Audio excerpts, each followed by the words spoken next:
Always start by cleaning up your material. There was a lot of extra rust and slag and debris on a lot of this material that had been sitting out in the weather all winter, so it took a lot of time to clean it up, but I made sure I got everything out so I didn't have any internal infractions. So far, this is starting to become the forge that I am desperately in need of rebuilding, but it's, for the next few months, hopefully going to hold out for the summer. When you begin to set the welds, you want to make sure that you do it in a tough, even, and flat, straight manner. So you'll see the initial times that I'm running the machine, I'm not really giving it the max. I'm just trying to set some welds and get any of these little pressure pockets pushed out. And then I'll go through and run the time lapse where you will see everything run through very clearly.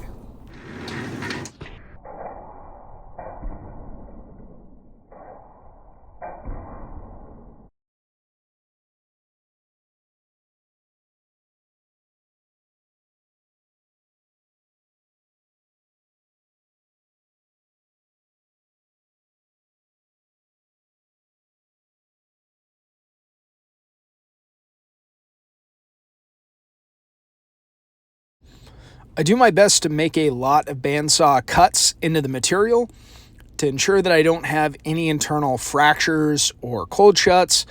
I want to make sure that my welds are clean. Otherwise, you can get working on a project and get halfway or 3/4 through it and it's ruined.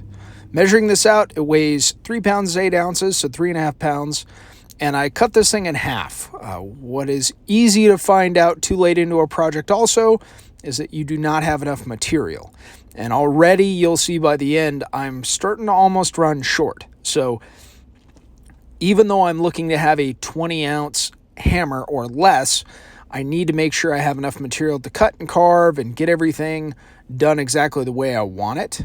So I'm cleaning up this steel so that we can then mill it out.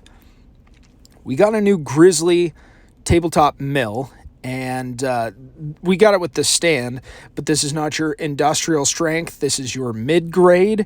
They say it lasts way better than a mini mill does, but this is your mill drill, and it's got a large capacity 1-horse motor, and it seems to run very well. All right, so here's the deal. If I make a mistake tonight, I'm screwed. I've got like 2 days to get this thing completely finished, which means everything is detailed and done and the handle polished and cleaned up and it looks good. And if I don't have this complete in order to turn over to the customer by Father's Day, well, then I look like a big jerk. So, I cannot make a mistake. I've got 2 attempts and one of these is already got a major flaw on it. So, I know that what I have to do is going to include some equipment that is probably going to break on me, a punch from Amazon, and layers that might split. Let's give it a shot. Due to already having a flaw in one of the hammerheads from the original attempt to punch the center hole through, I decided I need to just hammer out my own punch. So I take 1045 steel, it's A36 in a flat round, and I hammer it into a cone shape, for a punch, and I use my cutoff, and I get it cut off, and then I get it welded. It seems to work really well. Like, I was really surprised, even though we had some pilot holes drilled. I think I may even have been able to punch through without those pilot holes. It definitely helped, but this thing seemed to come together a lot better than I had anticipated. However, it took a lot more hammering than I had anticipated. So you'll see me do a lot of work here to check and verify if that hole is going to be wide enough for the other punch that I had made for the power hammer. And then once I start using that power hammer, I did a couple of light sets, and then I really get to giving it the business so that we can get going forward. Because I didn't want to be here all night, even though I could have.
One thing you'll notice is you'll see a lot of hand hammering happening after each time I try and use a punch, both on the power hammer and by hand. What I'm trying to ensure is that I keep my edges flat and straight and square. If you get this thing to slough off to one side, you run the risk of splitting your Damascus welds, on top of the fact that your hole will not be centered, on top of the fact that you will end up having to grind off or mill off enough material that you won't have much left. So I'm trying to continually keep things flat and straight, and I want that to be apparent for somebody who may be attempting this for the first time. That was one of the issues that I had the first time I tried to just punch through these as a newbie. You'll see, even trying to get this exactly right, you're trying to use water, you're trying to change between tools, you're trying to keep this thing from falling on the ground, or even worse, on your cheap, dirty carpet that burns and smokes up your whole shop. This is not an easy process, and I would really suggest a couple things. One, get as many good sets of tongs as you can. Make them, whatever you have to do. I found that this set of tongs in particular, the way that it's shaped and the way that the hands grab onto almost every surface of material, square, round, whatever, has been the best for handling material out of all the tongs that I have tried. However, it is also a cheaper set of tongs, and some of those little tines on the end are not strong, and if you hit them with the power hammer or your own blows, you will bend it very difficultly out of the way it's supposed to be shaped, and you'll have to try and fix it, and that can maybe be out of your expertise level. So keep that in mind.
Setting these in with the power hammer.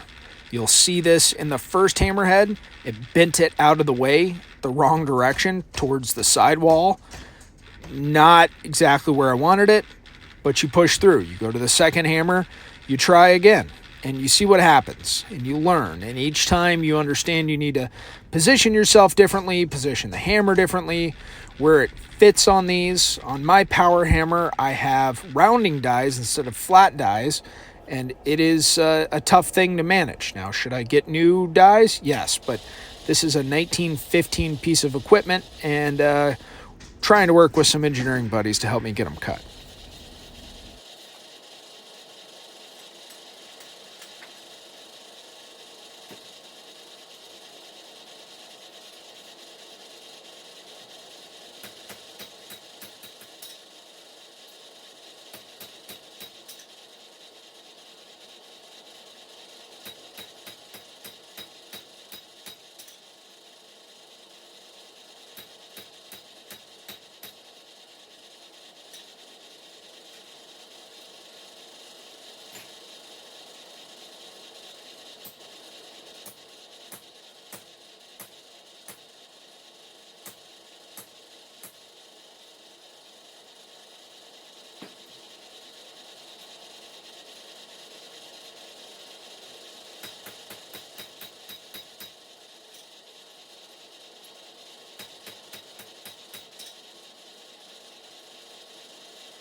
This is the tool that I had attempted to make to start shaping the bevels on the underside side of the hammer, but you'll see it, well, let's just say it exploded on me, and I'll slow it down here in a second so you can see that come rocketing out.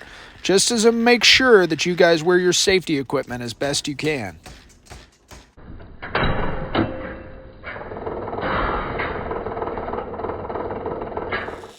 Now what I'm trying to do is shape the claw end of the hammer, and I'm just forwarding this because you're just straightening out one side of it. You hold one end off and pound it on through, and it works pretty well.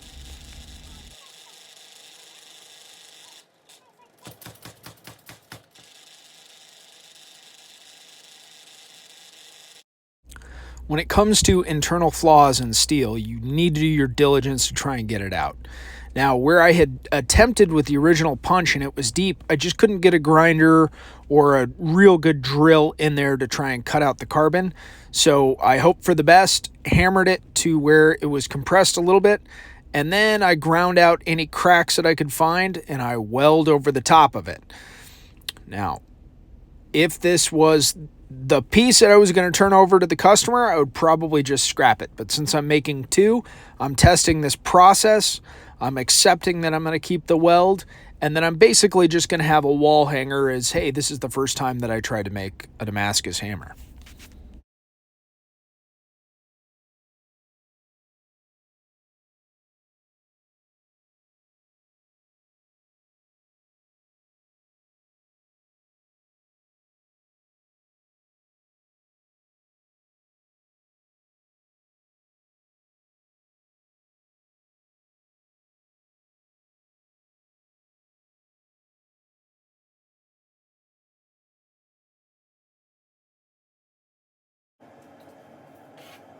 This is my cutoff tool for my anvil, and I found that I use tongs to hold the cutoff tool in my power hammer as well, which you want to be very careful of so you don't scratch the surface of your power hammer anvil. But I was just setting where I wanted the marks to be by hand before I went over and really pushed it through on the power hammer. Let me tell you, if you were to try and do this without a power hammer in old times, you would really have to have somebody helping you, and this would be a trial system. So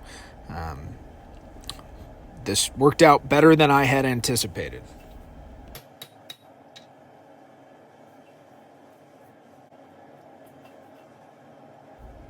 I had footage of me using the tool in the power hammer, but that footage got corrupted. But I will say this, when you go to use this cutoff tool in the anvil and you're hammering onto the hammer face down to the claw end, and you've got that line started and initiated and pretty clear, boy, does it work really well. You'll see that the tines on the claw start to bend, so you got to make sure you keep that straight throughout the whole process. If you see them start to twist, take it off, straighten them, use your vise, whatever you need to do. Don't try and keep hammering through, because once things get crooked in steel and start to harden, man, you're in trouble. So keep this in mind. If you attempt to do this yourself, hammering down onto that cutting tool was really effective.